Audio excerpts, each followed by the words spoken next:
Let's talk about design, composition. Here's a drawing of some sushi on a little plate with some chopsticks. Now I'm in Adobe Illustrator here, so I'm working digitally for this tutorial, but I want you to think of that white rectangle as a piece of sketchbook paper. So that's a drawing in the middle of a piece of sketchbook paper. That's not a composition. It's the beginning of one, but right now it's more of a spot illustration. For it to be a composition, I need a format. That's the box that the positive shape is designed in, is strategically placed in.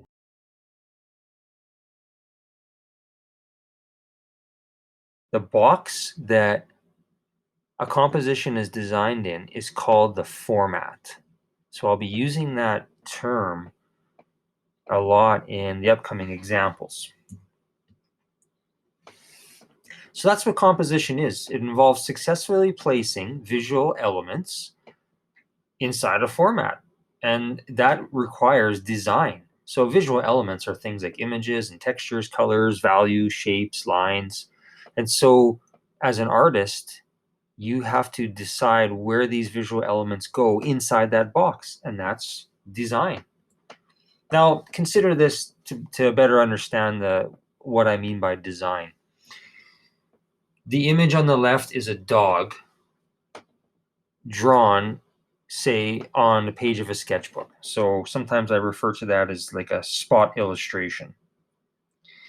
Now compare that to what we see on the right side. That I would call a composition, because the artist has not only drawn the dog, but also considered the space around the dog. Here's another example, not just a drawing now, but an actual painting. So the dog on the left, really nice watercolor painting of a dog. The artist has considered a little bit of the space around the dog because the grass is starting to be suggested. But notice with the artwork on the right, the artist has considered the entire space within the format. The artist has designed all of that space. So that's what we're talking about when we're referring to design.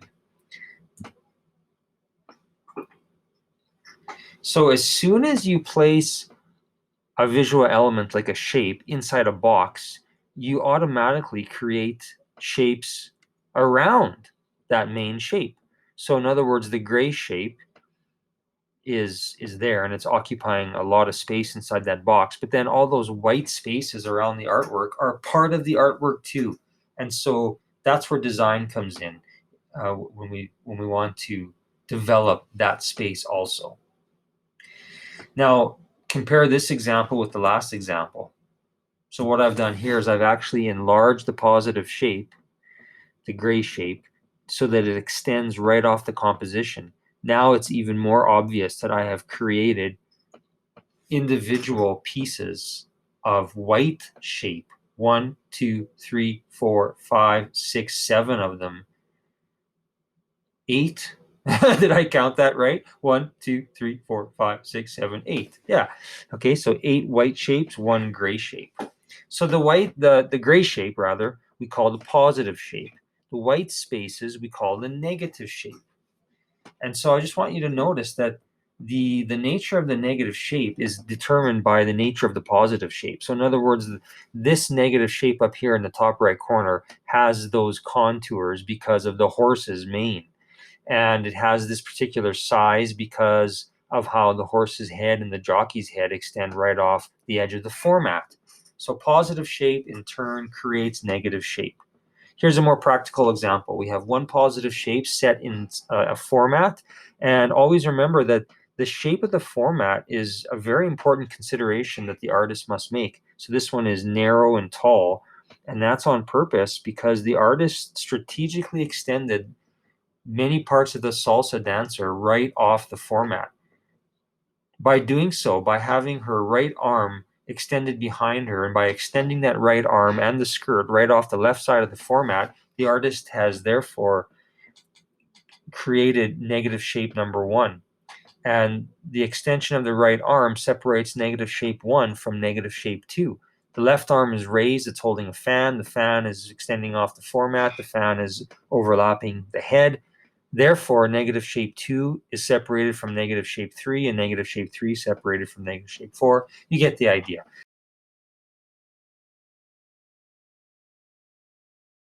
So in this case, I have just the one positive shape. Those 4 pieces of sushi, the little bit of wasabi it's on the plate, the chopsticks. And like that's, you can think of that as being 1, 2, 3, 4, 8 different visual elements. A plate, some wasabi, 4 pieces of sushi, the 2 chopsticks. But because the artist has strategically overlapped them all, that makes one overall positive shape that we call the figure. So I have one figure, but I don't have a format, so I need that. You don't have to consider the 4 edges of the sketchbook paper to be the boundaries of the composition. You as the artist have to make the boundaries of the composition. So for instance, maybe I want to crop in. Maybe I want to move these rectangular pieces inwards towards the positive shape. Like I think I want the positive shape to be more on the left. I want it to be a little bit asymmetrical. So I'm going to change there. So now that's my composition. So just ignore this thin black line because that's just showing the original artboard. But essentially what I've done here is I've changed my artboard. So the white that you're seeing is now my new compositional space. That's my format.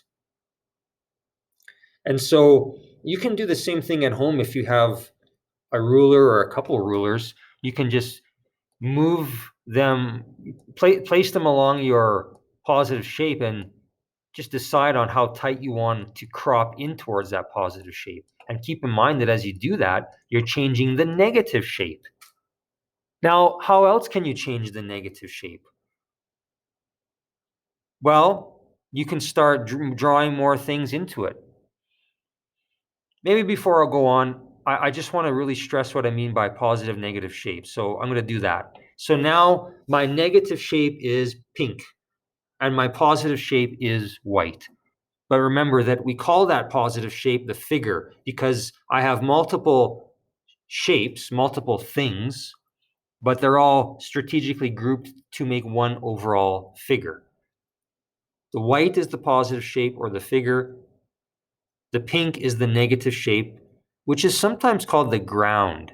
So if you hear the terms figure ground, that's what it means, positive, negative shape.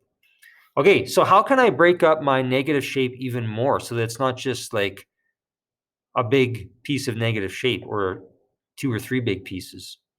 Okay, watch this. What if I drew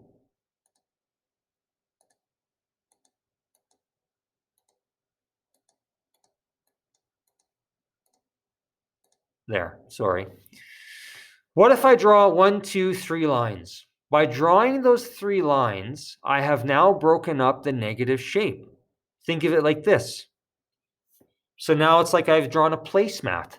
So the sushi is sitting on a placemat. That placemat is within the negative shape. See? But it breaks it up.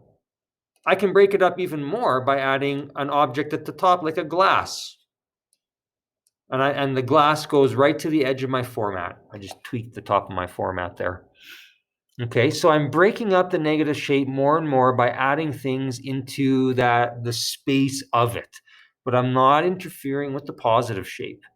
How about one more line in the corner like that, which could represent maybe like the edge of the table. So this sushi is sitting on a placemat on a table.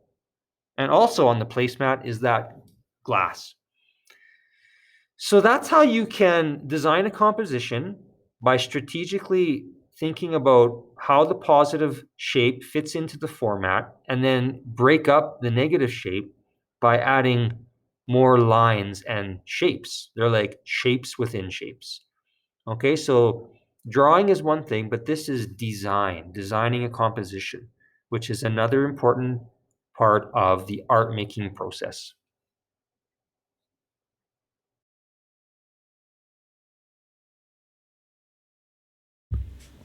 So now that you have all that background information, you'll understand when I encourage you to work in boxes when you are creating thumbnail sketches, to brainstorm ideas for a composition, or even if you're starting an assignment on a piece of sketchbook paper or in your sketchbook, the first thing you should do is consider what shape your format needs to be, and then draw a box, nice and big. Use the full piece of paper.